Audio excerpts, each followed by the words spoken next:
So hello everyone, welcome back to RRT Education. So in the previous video we were talking about exercise 8.2.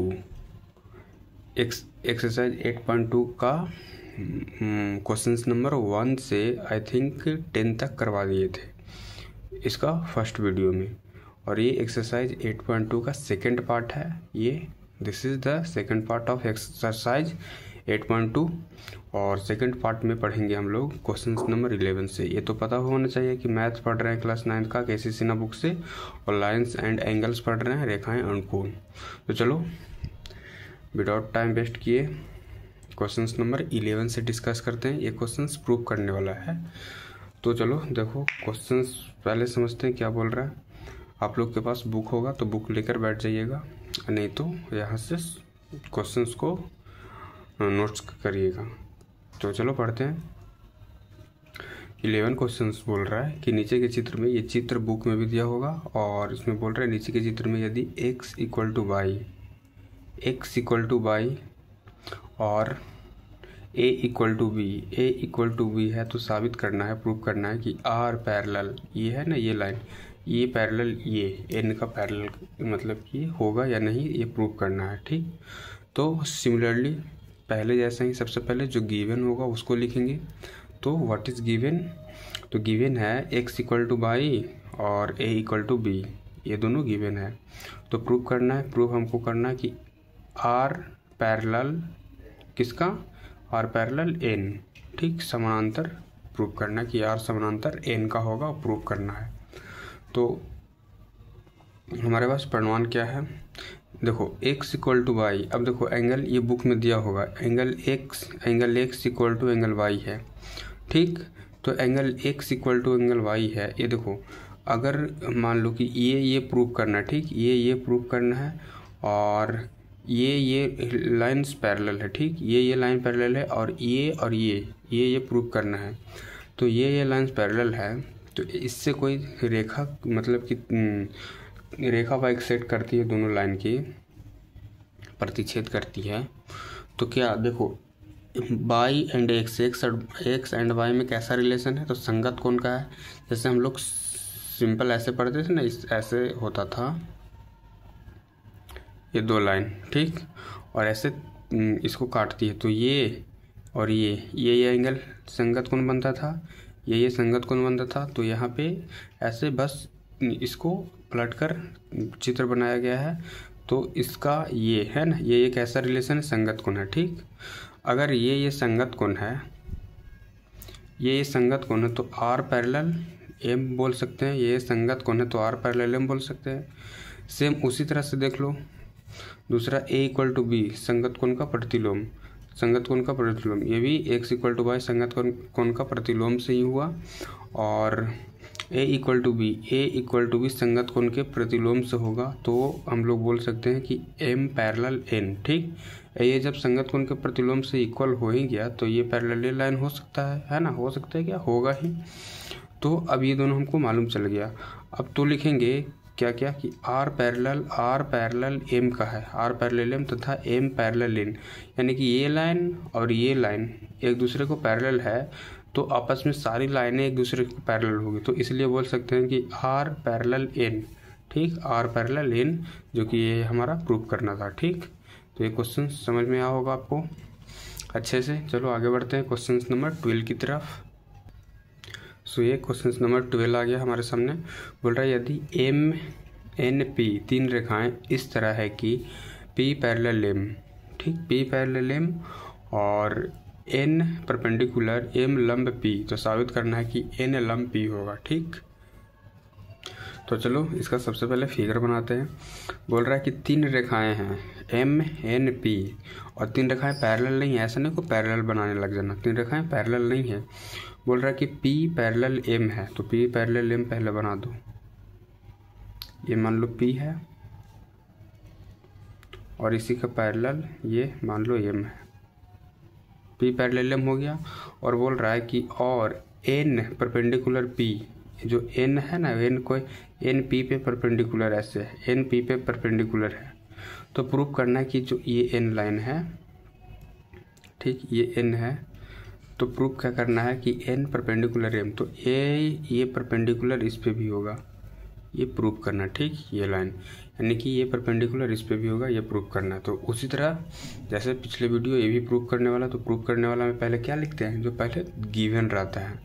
तो दिया क्या है, लिख देंगे गिवन क्या है, p पैरेलल m है, यस और नो, और क्या है, और n परपेंडिकुलर p, n लंब p परपेंडिकुलर p है। ठीक, अब देखो यहाँ से इसको मान लो, कोई एंगल मान लो कि ये एंगल 1 है, और क्या प्रूव करना है, n पैरेलल m है ना, यानी कि ये लाइन इस पे भी ये भी होगा, है ना, ये पैरेलल होगा। ठीक, यानी कि n पैरेलल m इस पे भी प्रूव करना। ठीक, ये भी तो n ही हुआ ना, n लाइन, तो ये इस पे प्रूव करना है।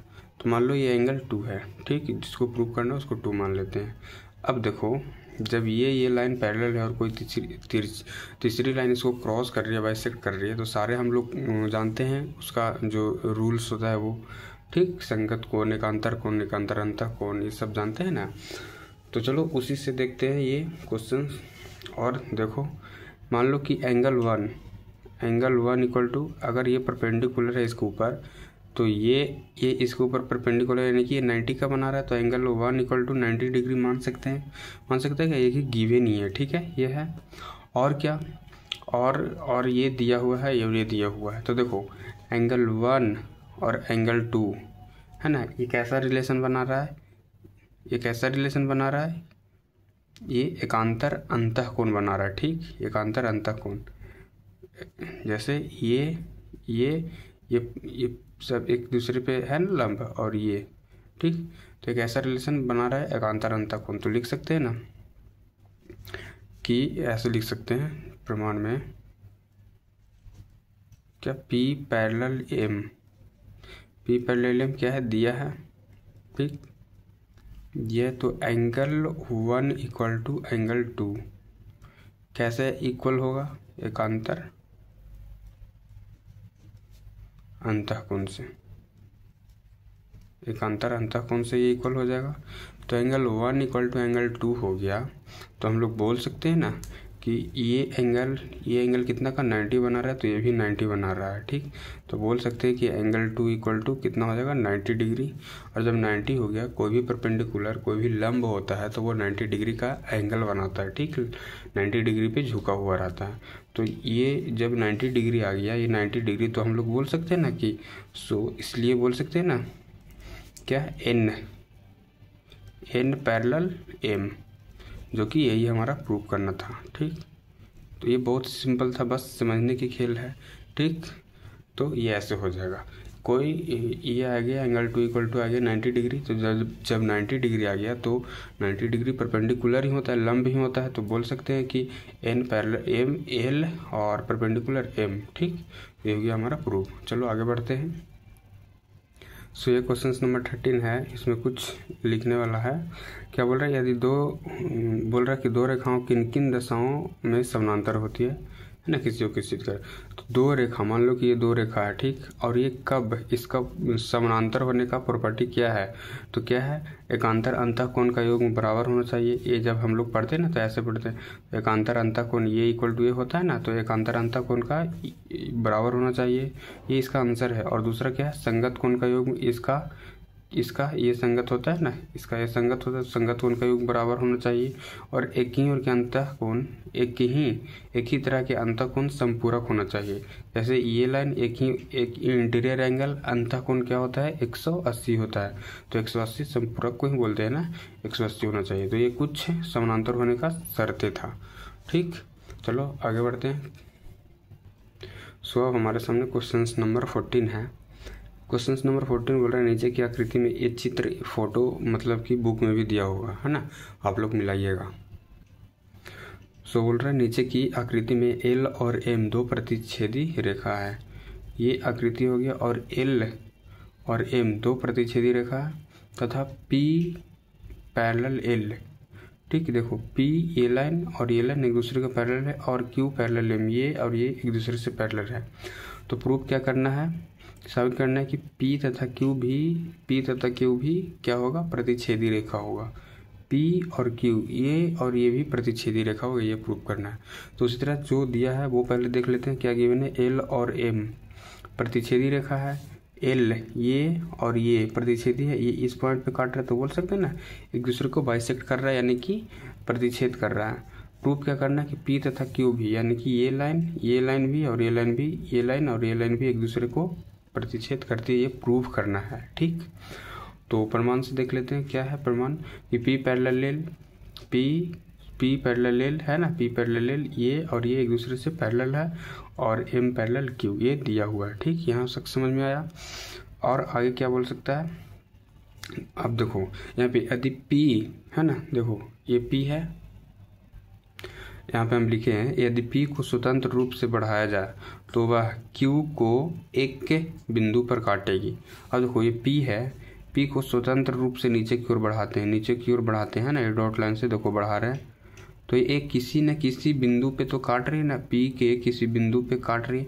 अगर एल और पी पैरेलल है तो, अगर पैरेलल नहीं रहता तब तो नहीं काटता, लेकिन क्वेश्चंस में दिया है एल पी और एल पैरेलल है, तो जब पी को बढ़ाएंगे स्वतंत्र रूप से नीचे की ओर, तो क्यू और पी एक दूसरे के किसी न किसी पॉइंट पे काटेगा ही काटेगा। ठीक, तो ये प्रूव करना था, ये लिखना है, ये प्रूव करने वाला क्वेश्चंस में ये लिखना है, लैंग्वेज बेस्ड क्वेश्चंस है।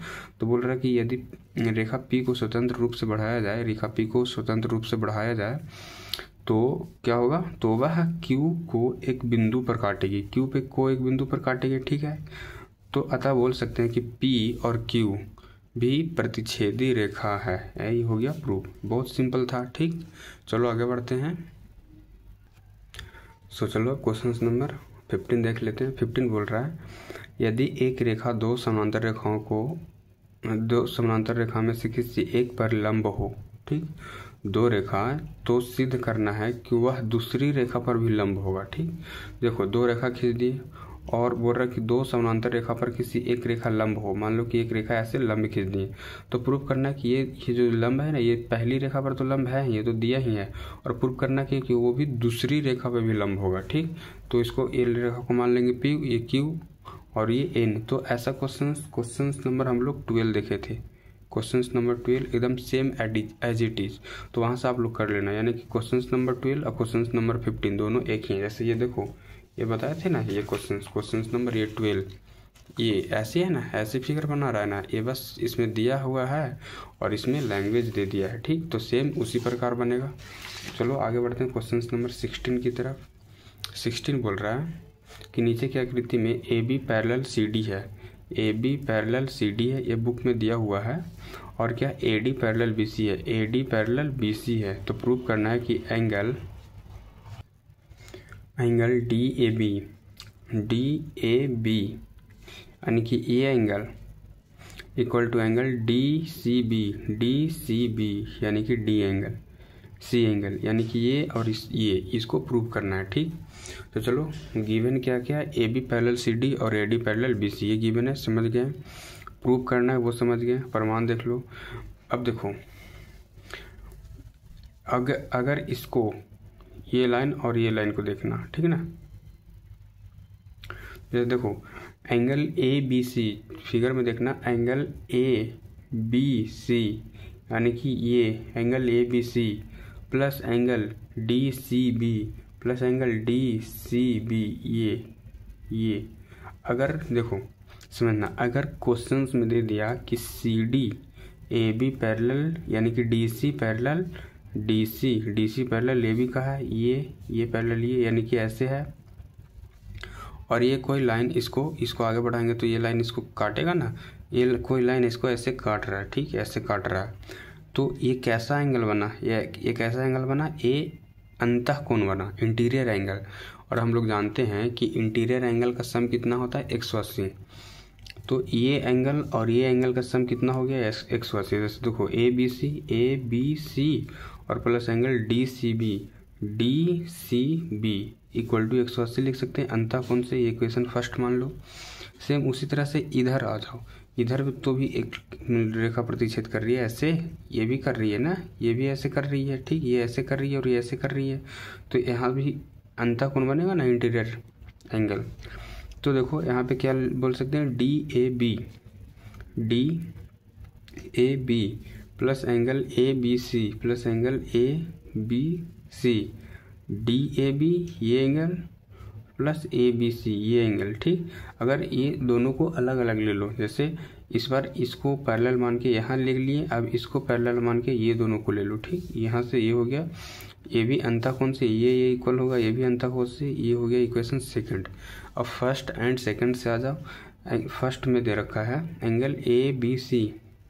ठीक, देखो आगे पीछे लिखा गया है एंगल ए बी सी और plus angle D A B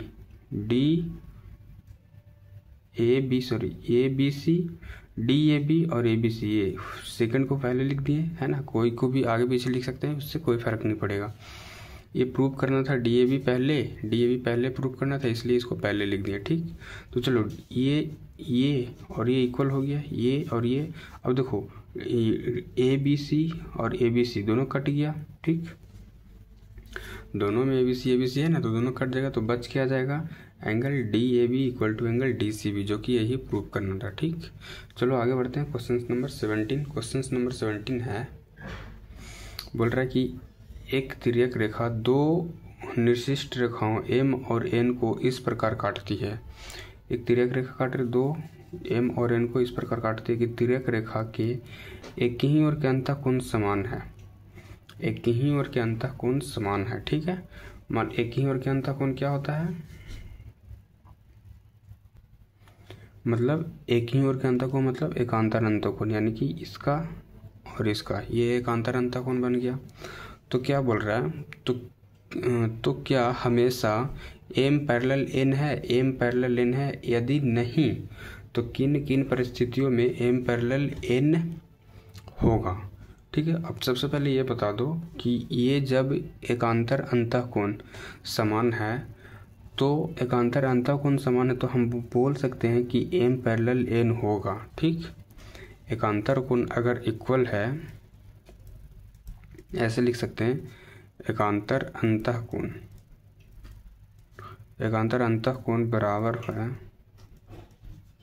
बराबर हो तो कौन कौन, एम पैरेलल एन होगा। ठीक, एम पैरेलल एन होगा। अगर एकांतर अंतःकोण बराबर हो गया तो एम पैरेलल एन होगा, ये 100%। और बोल रहा है कि तिर्यक रेखा की ओर, तो क्या हमेशा एम पैरेलल एन होगा? हमेशा एम पैरेलल एन होगा? हमेशा तो नहीं होगा। जैसे देखो, जैसे और क्या होता है, अंतःकोण इंटीरियर एंगल का सम 180 होना चाहिए। ठीक, अगर 180 से कम या ज़्यादा है तो वो रेखा मतलब कि रेखा पैरेलल नहीं होगा। ठीक, तो चलो इसको कैसे लिख सकते हैं, ऐसे देखो, तो इसमें ऐसे लिख सकते हैं कि एम पैरेलल एन तब होगा जब रेखा एम और एन पर क्या हो, लंब हो। ठीक, ये लंब होगा तो ये तो अंतःकोण इक्वल होगा ना, अंतःकोण संपूरक होगा ना, इस पे ये लंब हो जाएगा और इस पे लंब हो जाएगा, तो अंतःकोण 90 ए भी है 90 ए भी। तो जब ये इक्वल हुआ तो ये लाइन पैरेलल हो सकता है ना, तो ये हो गया इसका आंसर। चलो आगे बढ़ते हैं क्वेश्चन नंबर 18 की तरफ। 18 में देखो बढ़िया से समझना, ये थोड़ा कॉम्प्लिकेटेड है समझना, लेकिन इजी है, बता देंगे तो इजी लगेगा। देखो ये क्वेश्चन था हमारा, तो बोल रहा है यदि दो रेखाएं क्रमशः दो प्रतिच्छेदी रेखाओं पर लंब हो, ये दो रेखा है। ठीक है, ये दो, एक ये रेखा और ये दूसरा रेखा, ये क्वेश्चंस में दिया होगा, बुक में ये फिगर दिया होगा। तो बोल रहा है यदि दो रेखाएं क्रमशः दो प्रतिच्छेदी रेखाओं पर क्या हो, लंब हो। तो जैसे देखो CD रेखा पर क्या लंब है, CD रेखा पर PQ लंब है और N रेखा पे, ठीक है, CD रेखा पे ये लंब है और ये रेखा पे ये MN लंब है। तो हम लोग बोल सकते हैं ऐसे, देखो गिवन क्या है, AB और CD दो प्रतिच्छेदी रेखा, एक दूसरे से प्रतिच्छेद कर रही है इस पॉइंट पे, वो पॉइंट पे। तो ए बी और सी डी दो प्रतिच्छेदी रेखा है जिस पर लंब क्रमशः पी क्यू तथा एम एन ये इस पे लंब है और इस पे लंब है। ठीक,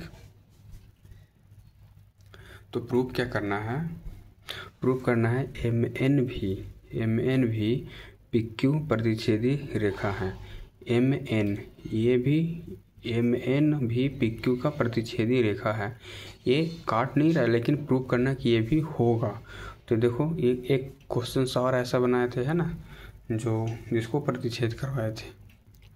तो चलो ये भी उसी के जैसा ही है। तो प्रमाण में क्या है, यहाँ तक पॉइंट समझ में आया?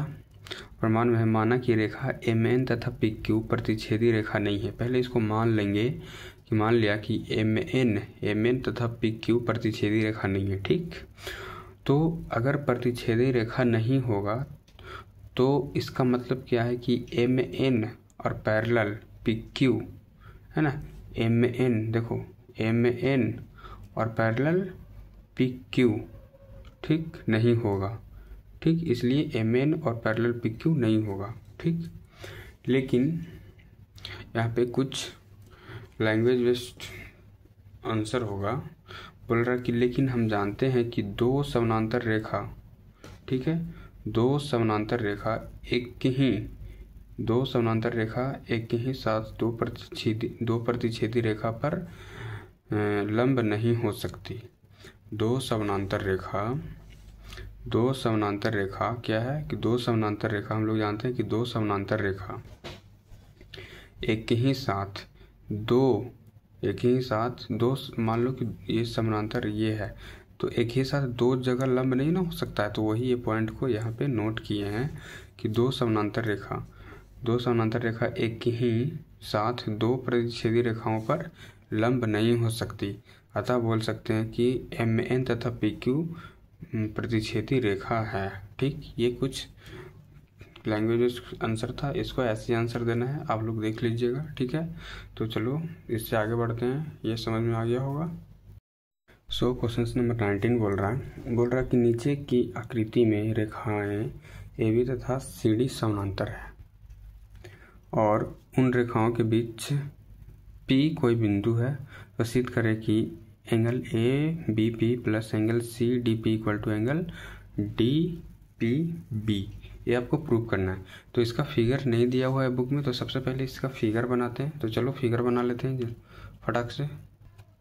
सो ये फिगर बन गया A B parallel C D और इसके बीच में कोई पी पॉइंट और जिससे सिद्ध करना कि एंगल ए बी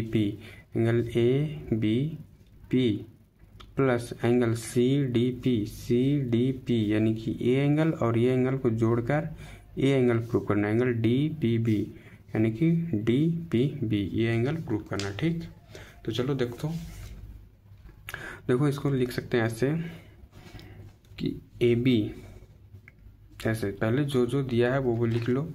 गिवन क्या है A B parallel C D.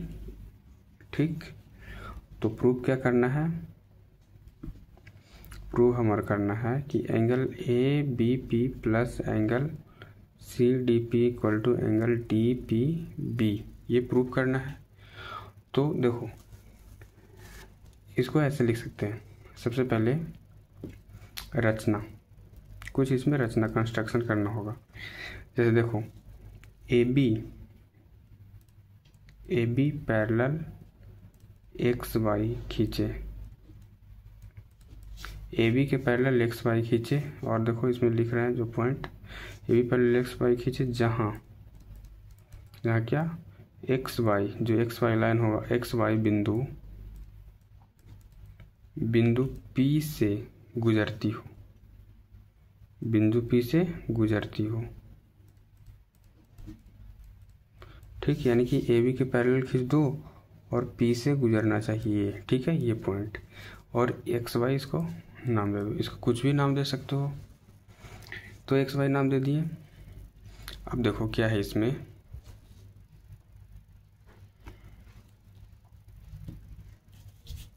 अब देखो समझना। प्रमाण में अगर A B parallel X Y, A B parallel X Y कैसे हुआ? रचना से, जो हम लोग रचना किए उससे हुआ A B parallel X Y. तो देखो फिगर में देखना, angle A B P equal to angle B P Y, ये लिख सकते हैं या नहीं? जैसे देखना, एंगल ए बी पी, ये एंगल ए बी पी, ये angle equal to angle B P Y, ये एंगल और ये एंगल कैसा है? ये पूरा नहीं, ये सिर्फ आधा। ये एंगल कैसा है? तो एकांतर अंतःकोण।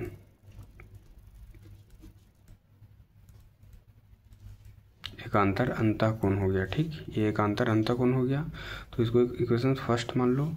अब उसी तरह जब ए बी और सी डी पैरेलल है और ये दोनों को पैरेलल ये लाइन खींचे तो लिख सकते हैं ना, इसलिए एक्स बाई किसका? सी डी का भी पैरेलल हो जाएगा। एक्स बाई सी डी का पैरेलल हो, कैसे? तो ये हो जाएगा, दिया हुआ है A B parallel C D, A B parallel C D का होगा, तो एक्स बाई इसी का पैरेलल ये खींचे तो इसका पैरेलल ये भी होगा, ठीक। तो अब इससे देख लो, इससे इसका भी, ये इसका और ये एक अंतःकोण है, तो इसका नाम लिखो C D P, angle C D P plus equal to angle क्या हो जाएगा?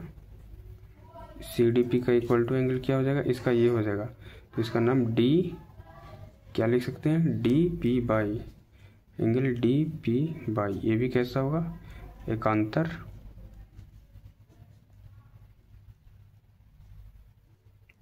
अंतःकोण से, ठीक। चलो अब देखो, इसको इक्वेशन सेकंड मान लो। अब इक्वेशन फर्स्ट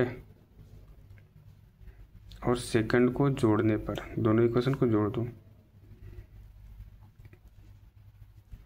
जोड़ने पर तो एल एच एस को एल एच एस तरफ, आर एच एस को आर एच एस तरफ।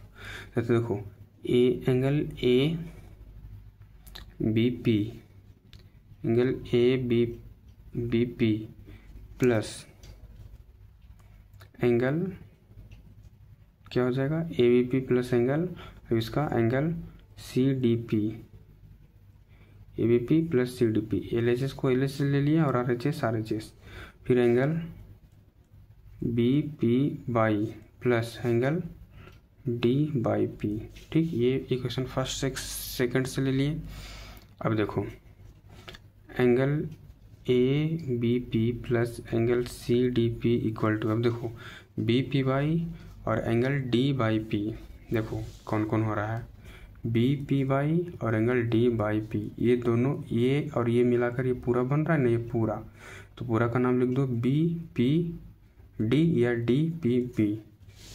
तो इसके जगह पे क्या लिख सकते हैं? एंगल डी पी बी, जो कि यही हमारा प्रूफ करना था, यही ना प्रूफ करना था, देख लो ये, और ये प्रूफ करना था, तो ये हो गया हमारा प्रूफ, ठीक। ये हो गया प्रूफ, ठीक है। चलो आगे बढ़ते हैं। तो चलो 20 नंबर क्वेश्चंस देखते हैं। 20 नंबर बोल रहा है, यदि दो रेखाओं को एक तिर्यक रेखा इस प्रकार प्रतिच्छेद करे कि एकांतर कोणों के युग्म को कोण समद्विभाजक समानांतर हो, तो साबित करें कि वे रेखाएं समानांतर होगी। इसका फिगर नहीं दिया हुआ है, फिगर पहले बनाएंगे। बोल रहे हैं यदि दो रेखा पहले ले लो, कि ये हो गया और ये हो गया, ठीक। इसका नाम ले लो ए बी और सी डी। दो रेखा को एक तिर्यक रेखा दे दो, तिर्यक रेखा प्रतिच्छेद कर रही है, ठीक। इसका नाम दे दो पी क्यू,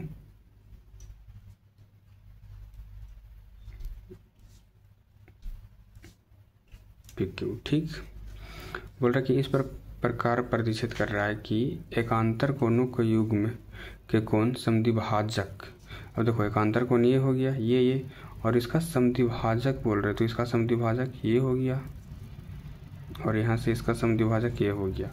समद्विभाजक समानांतर हो, तो जैसे देखो ये और ये पैरेलल हो रहा है ना, तो ये पैरेलल ये हो रहा है, तो समानांतर हो, तो साबित करना कि वे रेखाएं समानांतर होगी, यानी कि ये और ये रेखा पैरेलल होगी, ये प्रूव करना, ठीक। तो चलो देखते हो इसको कैसे करते हैं। सबसे पहले इसका कोई नाम दे दो, इसका नाम दे दो बाई बिंदु पे कट रहा है और ये एक्स, और इसका नाम दे दो R और इसका नाम दे दो S। ठीक, तो देखो सबसे पहले जो गिवन है वो लिख लो एज ऑलवेज, जो गिवन है वो लिख लो। तो देखो गिवन है जो लिख रहे हैं, तो जो दिया है वो आप लोग के सामने लिख दिए। ए बी तथा सी डी दो रेखाएं हैं, ए बी तथा सी डी दो रेखाएं जिन पर एक प्रतिच्छेदी रेखा पी क्यू है। ठीक है, बिंदु पी बाई और आर, बिंदु बाई और आर पे प्रतिच्छेद कर रही है। ठीक, और एक्स वाई तथा आर एस, देखो एक्स बाई और आर एस क्रमशः angle A by P, A by P, ठीक, ए बाई आर पी नहीं, हाँ ए बाई आर और बाई आर डी, बाई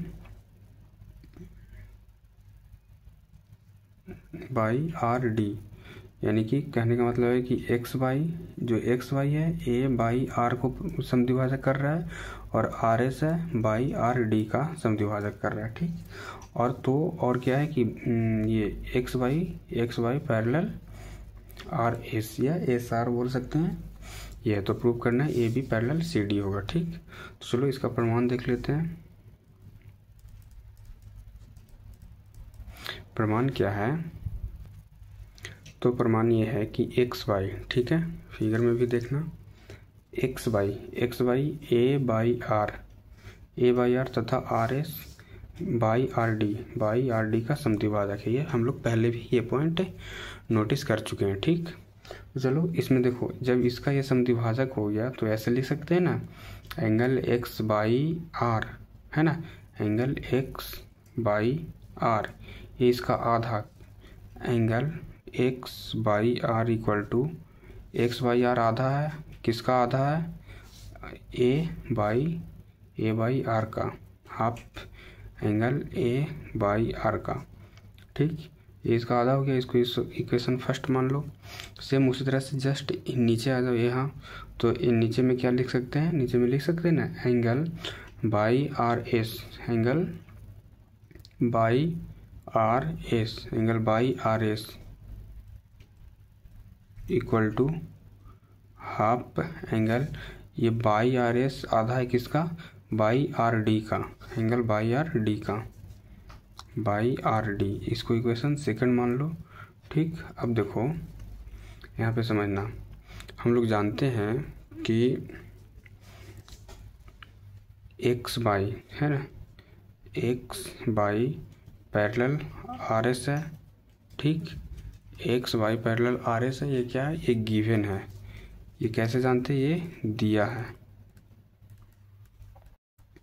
ठीक, जब ये पैरेलल हो गया तो लिख सकते हैं ना, जब ये पैरेलल हो गया तो लिख सकते हैं ये और ये कैसा, ये एंगल और ये एंगल कैसा है, एकांतर बन रहा है। ठीक है, एकांतर बन रहा है, तो चलो लिख देते हैं उसको, angle X Y R equal to angle Y R S, ये कैसे होगा, एकांतर अंतःकोण, एकांतर, अभी दिखा देते हैं सेटिस्फेक्शन। देखो एंगल याद रखना, angle X Y R equal to Y R S, angle X Y R equal to angle, ये एंगल किसका, इसका बाई आर एस का, ये हो गया इक्वल हो गया एकांतर अंतःकोण से, और इसको मान लो इक्वेशन थर्ड। ठीक, और फर्स्ट सेकंड अब थर्ड से देख लो, लिखेंगे equation first second and third से क्या होगा, जैसे देखो ध्यान से समझना, ये देखो इसको और इससे कंपेयर, देखो एक्स बाई आर यहाँ भी है, तो इसको ये कैंसिल हो जाएगा, बाई आर एस और बाई आर एस यहाँ भी है, तो ये कैंसिल हो जाएगा, तो बच क्या जाएगा, बच जाएगा सिर्फ ये दोनों बच जाएगा, क्या बच जाएगा, half angle A by R equal to क्या बच जाएगा, half angle Y R D ठीक है। और जब ये कट जाएगा, ये कट जाएगा तो सिर्फ क्या बच जाएगा, A/R equal to angle Y RD। अब इमेज में देखो क्या क्या बचा, A/R एंगल A/R यानी कि ये angle equal to by RD यानी कि ये एंगल, ये एंगल इक्वल आ गया, ये एंगल इक्वल आ गया, तो ये एंगल इक्वल आ गया, तो ये क्या हो रहा है, इसका संगत हो रहा है। ठीक है, तो लिखेंगे ये इक्वल हो गया, तो जब ये इक्वल हो गया और तो संगत हो गया, तो इसका मतलब क्या हो गया कि AB लाइन पैरेलल हो गया। जब ये इक्वल हो गया, ये इक्वल हो गया, तो लिखेंगे अतः AB पैरेलल CD। ठीक, AB पैरेलल CD ये हो गया, जो कि ये प्रूव करना था। ठीक, और एक और बात, जो क्वेश्चन नंबर इससे पीछे बनाया 19 में, क्वेश्चन नंबर 90 में जो बुक में फिगर दिया होगा वो गलत है। ऐसे ट्रायंगल करके कुछ दिया होगा और 60-60-60 लिखा होगा, वो गलत है ना, उसका वो फिगर नहीं है, वो मिसप्रिंट हो गया होगा, वो गलत है, उसमें मत दिमाग लगाना, वो गलत फिगर है क्वेश्चन नंबर 19 में। ठीक, तो क्वेश्चन नंबर 20 अच्छे से समझ में आया, नहीं समझा तो दोबारा देखो, दोबारा समझ में आएगा, बहुत अच्छे से बताएं। चलो आगे बढ़ते हैं। सो अब क्वेश्चन नंबर 21 एंड 22 देख लेते हैं। सेकंड लास्ट क्वेश्चन ये है, जल्दी से देखते। बोल रहा है कि दो समांतर रेखाओं पर कोई दो रेखा क्रमशः लंब हो। देखो, कोई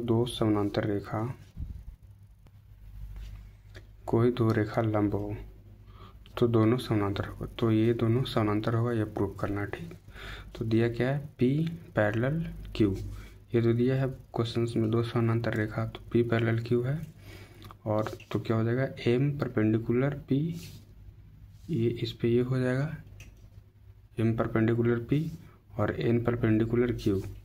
N किस पे, Q पे है ना, M किस पे, P पे, और N किस पे, Q पे। तो प्रूफ क्या करना है कि M पैरेलल N, M समानांतर N होगा। ठीक, तो प्रमाण देख लो, हम लोग जानते हैं कि P पैरेलल Q है, ये दिया है, यानी कि ये लाइन और ये लाइन पैरेलल है, ये दिया है। तो ऐसे लिख सकते हैं ना, एंगल 2 प्लस एंगल 3, जब दो रेखा एक दूसरे को, जब ये मान लो कि ये दो समानांतर रेखा और इसको ये तिर्यक रेखा है। ठीक है, तो ये एंगल और ये एंगल कैसा एंगल है, ये एंगल अंतःकोण है ना, अंतःकोण। तो अंतःकोण का सम कितना होता है, 180। तो लिख सकते हैं ना, एंगल 2 प्लस एंगल 3, ये 1 2 3 ये खुद से मान लेंगे, इससे डिनोट करने में इजी होगा, ये 2, तो लिख सकते हैं angle 2 plus angle 3 equal to 180 degree अंतःकोण से। अब देखो एंगल 2 और एंगल 3 इक्वल टू 90 डिग्री होगा, है ना। 90 कैसे होगा, क्योंकि क्वेश्चन में दिया है कि जो एन इस पे लंब है, तो लंब है यानी कि 90 डिग्री है, तो ये 90 डिग्री, तो 3 के जगह पे 90 डिग्री इक्वल टू 180, और ये लंब से हो गया। अब देखो एंगल 2 इक्वल टू 180 को घटाएंगे इसमें से, तो 90 आ जाएगा, यानी कि एंगल 2 इक्वल टू 90 डिग्री। और एंगल 1 इक्वल टू इसी तरह से, सिमिलरली इसी तरह से एंगल 1 इक्वल टू, इस पे ये परपेंडिकुलर है, लंब है, तो ये 1 एंगल 1 इक्वल टू भी हो जाएगा 90 डिग्री, तो एंगल 1 इक्वल टू भी 90 डिग्री हो जाएगा। तो एंगल 1 और एंगल 2 90 हो गया। ठीक है, एंगल 1 और एंगल 2, देखो एंगल 1 इक्वल टू एंगल 2 संगत कोण के युग्म से। ठीक, ये दोनों 90-90 आया, तो एंगल 1 इक्वल टू एंगल 2 हुआ ना इक्वल। तो फिगर में देखो ये एंगल 1 है और ये एंगल 2 है, तो ये इसका क्या है, ये इसका संगत बना रहा है। ठीक, अगर मान लो कि ये लाइन पैरेलल होगा, तो ये इसका संगत बनाएगा ना, ये मान लो कि तिरछी लाइन होगा, तो ये इसका संगत बनाएगा, तो संगत बना देगा, तो लिख सकते हैं ना कि M पैरेलल N, जब इसका संगत बनाएगा M पैरेलल N होगा, कैसे होगा, संगत कोण के युग्म से। ठीक, संगत कोण के युग्म से ये पैरेलल हो जाएगा। ठीक है, चलो क्वेश्चन नंबर 22 देखते हैं। सो क्वेश्चन नंबर 22 है, बोल रहा है कि साबित करें कि एक दिए गए बिंदु से एक दिए गए बिंदु से एक दी हुई रेखा पर एक और केवल एक ही लंब खींचा जा सकता है। मान लो कि ये कोई बिंदु है P और इस पे कोई रेखा पे ये कोई रेखा है, ये भी नाम दे दिए। और प्रूव करना कि इस पे सिर्फ एक ही लंब खींचा जा सकता है। ठीक, ये तो हम लोग भी जानते हैं कि कोई बिंदु से किसी रेखा पर एक ही लंब खींचा जा सकता है। परपेंडिकुलर जो 90 डिग्री का बनता है वो एक ही खींचा जा सकता है और नहीं खींचा जा सकता। ठीक, तो वो उसी को प्रूव करना है कि एक ही खींचा जा सकता है, ये प्रूव करके दिखाना है। ठीक है, तो देखो मान लेंगे हम लोग, माना P कोई बिंदु है। ठीक है, P कोई बिंदु है जिससे रेखा AB पर एक से अधिक लंब खींचा जा सकता है, ये मान लेंगे। ठीक है, नहीं खींचा जा सकता है लेकिन हम लोग ऐसा मान लेंगे। क्यों मानेंगे, अभी आगे जब क्वेश्चन सोल्व करेंगे ना तब पता चलेगा। तो यहाँ तक समझ में आ गया कि एक मान लेंगे कि एक से अधिक लंब खींचा जा सकता है। तो माना एक से अधिक जैसी खींचा जा सकता है और जैसी ये खींच दी और ये खींच दी, ठीक ना, ये C और ये C डैश दे दिए इसका नाम। तो देखो माना कि OC है ना, OC परपेंडिकुलर AB और OC डैश परपेंडिकुलर OB, ये भी समझ लो कि ये भी OC डैश, ये भी इस पे लंब है ना, मान रहे हैं इसलिए। तो देखो एंगल OCB है ना, एंगल OCB, सॉरी यहाँ पे P माने हैं, O की जगह पे P कर दो, यहाँ पे P माना है ना, माना P कोई बिंदु, तो O की जगह पे P कर देंगे। ठीक, तो देखो PC परपेंडिकुलर AB हो गया और PC डैश परपेंडिकुलर AB। ठीक है, तो एंगल PCB जब इसको परपेंडिकुलर लंब माने हैं तो लंब कितना का इक्वल होता है, 90 का इक्वल होता है। तो मान लो कि ये और ये लंब है, तो ये PCB इक्वल टू 90 हो जाएगा, इसको इक्वेशन फर्स्ट मान लेंगे। उसी तरह से PC डैश B ये भी माने हैं कि 90 होगा, परपेंडिकुलर होगा तो लंब होगा, तो ये भी तो 90 होगा, तो मान लो कि ये भी 90 हो गया। ठीक है, अब ये इक्वेशन फर्स्ट हो गया, इक्वेशन सेकंड हो गया। तो अब चलेंगे इक्वेशन फर्स्ट एंड सेकंड से। तो देखो इक्वेशन फर्स्ट ये 90 हो गया है ना, तो 90 इक्वल हो गया, तो ये इक्वल आ गया, तो ये भी equal. Angle PCB equal angle PC dash B। तो देखो इसमें क्या है कि ये इसके इक्वल आ गया ना, तो इसके जगह ये रख सकते हैं या इसके जगह ये रख सकते हैं, इक्वल आ गया दोनों, तो लिख सकते हैं अतः C तथा C डैश संपाती है। जैसे ये C और C डैश संपाती मतलब एक ही जगह पे है। ठीक है, तब ना इक्वल आया, एक ही जगह पे, तो लिख सकते हैं कि C तथा C डैश संपाती है। अतः हम लोग लिख सकते हैं कि किसी दिए हुए बिंदु से किसी रेखा पर केवल एक लंब खींचा जा सकता है, जो कि यही हमारे क्वेश्चंस में प्रूव करना था। ठीक, तो ये हमारा हो गया प्रूव। ठीक है, तो ये हो गया क्वेश्चंस नंबर 8.2 का कंप्लीट सॉल्यूशन। जो लोग नए हैं चैनल को सब्सक्राइब कर देंगे और अपने फ्रेंड के पास शेयर कर देंगे और वीडियो को लाइक कर देंगे अगर अच्छे लगे तो। और चलो यहाँ से इस वीडियो को एंड करते हैं। Thank you so much for the watching. मिलते हैं नेक्स्ट वीडियो में एक्सरसाइज 8.3 में। ठीक है, थैंक यू सो मच।